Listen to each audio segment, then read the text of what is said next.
ಸಂಸತ್ ಭವನಕ್ಕೆ ಮೈಸೂರಿನ ಯುವಕ ಎಂಟ್ರಿ ಪ್ರಕರಣ 2-3 ದಿನಗಳ ಹಿಂದೆ ಮೈಸೂರಿನಿಂದ ಬೆಂಗಳೂರಿಗೆ ಹೋದ. ಅವನು ಯಾವ ಸಂಘಟನೆಯಲ್ಲೂ ಕೂಡ ಇರಲಿಲ್ಲ. ಆರೋಪಿ ಮನೋರಂಜನ್ ತಾಯಿ ಶೈಲಜಾ ಈ ಹೇಳಿಕೆಯನ್ನು ನೀಡಿದ್ದಾರೆ. ಮೈಸೂರಿನ ಅಡ್ರೆಸ್ಗೆ ಯಾವುದೇ ಪೋಸ್ಟ್ಗಳು ಬರ್ತಾ ಇರಲಿಲ್ಲ. ಎಲ್ಲ ದಾಖಲೆಗಳನ್ನು ಅವನೇ ಇಟ್ಕೊಂಡಿದ್ದಾನೆ. ಮನೆಯಲ್ಲಿ ಯಾವ ಫೋಟೋನೂ ಇಲ್ಲ. ಎಲ್ಲ ಅವನನ್ನೇ ಕೇಳಿ ಮೈಸೂರಿನಲ್ಲಿ ಮನೋರಂಜನ್ ತಾಯಿ ಶೈಲಜಾ ಈ ಹೇಳಿಕೆ ನೀಡಿದ್ದಾರೆ.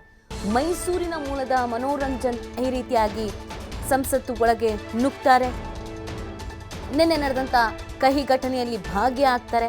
ಒಂದಷ್ಟು ಆತಂಕ ಸೃಷ್ಟಿಯಾಗತ್ತೆ. ಪಾಪ ಮೈಸೂರಿನಲ್ಲಿರುವಂಥ ಅವರ ತಂದೆ ತಾಯಿ ಏನು ಹೇಳೋದಕ್ಕೆ ಸಾಧ್ಯ? ಮಕ್ಕಳು ಏನು ಮಾಡ್ತಾ ಇರ್ತಾರೆ? ಒಂದು ವಯಸ್ಸಿಗೆ ಬಂದಮೇಲೆ ಮಕ್ಕಳು ಎಲ್ಲಿದ್ದಾರೆ, ಹೇಗಿದ್ದಾರೆ, ಏನು ಮಾಡ್ತಿದ್ದಾರೆ ಅನ್ನೋದು ತಂದೆ ತಾಯಿ ಗೊತ್ತೇ ಆಗಲ್ಲ.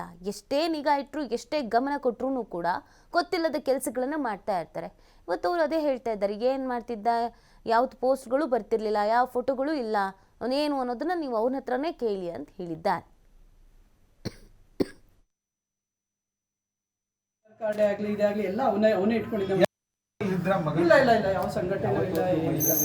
ಮೈಸೂರಿಂದ ಯಾವತ್ತು ಹೋಗಿದ್ದವರು? 2 days ಮುಂಚೆ, 3 days ಮುಂಚೆ. ಎಲ್ಲಿ ಬೆಂಗಳೂರಿಗೆ ಹೋಗ್ತೀನಿ ಅಂತ ಹೋಗಿದ್ದ?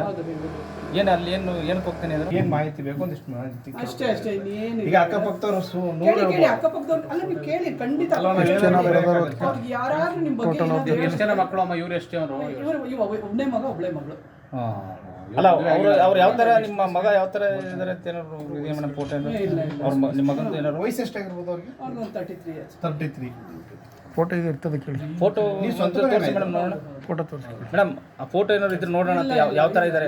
ಇಲ್ಲ, ಫೋಟೋ ಎಲ್ಲ ಏನಿಲ್ಲ. ನೀವು ಒಂದು ಆಧಾರ್ ಕಾರ್ಡ್ ಆಗಲಿ ಇದಾಗಲಿ ಎಲ್ಲ ಅವನೇ ಇಟ್ಕೊಂಡಿದ್ದಾನೆ. ಯಾವ ಅಡ್ರೆಸ್ ಇದೆ? ಎಲ್ಲ ಇದೆ ಅಡ್ರೆಸ್ ಎಲ್ಲ ಅವನ ಅಡ್ರೆಸ್ ಎಲ್ಲ ಇದೆ. ಇಲ್ಲಿ ಮೈಸೂರಿಗೆ ಇದೆಯಾ? ಇಲ್ಲ, ಅವನು ಬೆಂಗಳೂರಿಗೆ ಇಲ್ಲಿ ಎಲ್ಲ ಹೋಗಿ ಬರ್ತೀವಿ. ಅವ್ನು ಏನು ಪೋಸ್ಟ್ಗಳೇ ಬರ್ತಿರ್ಲಿಲ್ವಲ್ಲ.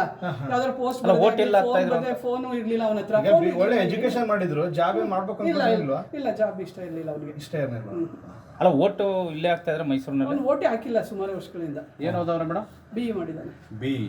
ಯಾವುದು? ಹಾಗೆ ನೋಡಿ, ದಯವಿಟ್ಟು ಕೈ ಮುಗಿದು ನಿಮ್ ಕಾಲು ಹಿಡ್ಕೊಂಡ್ಬಿಟ್ಟು ದಯವಿಟ್ಟು ನಾನು ಕ್ವಶನ್ ಮಾಡಬೇಡಿ. ಹೋಗಿ ದಯವಿಟ್ಟು ಅವ್ರು ಕೇಳ್ಕೊಳ್ಳಿ. ಹೇಳ್ತಾ ಇದ್ದೀನಿ, ನೀವು ಅದನ್ನ ಎಷ್ಟು ಕೇಳ್ತಾ ಇದ್ದೀರಾ? ಇಲ್ಲ ಯಾವ ಸಂಘಟನೆ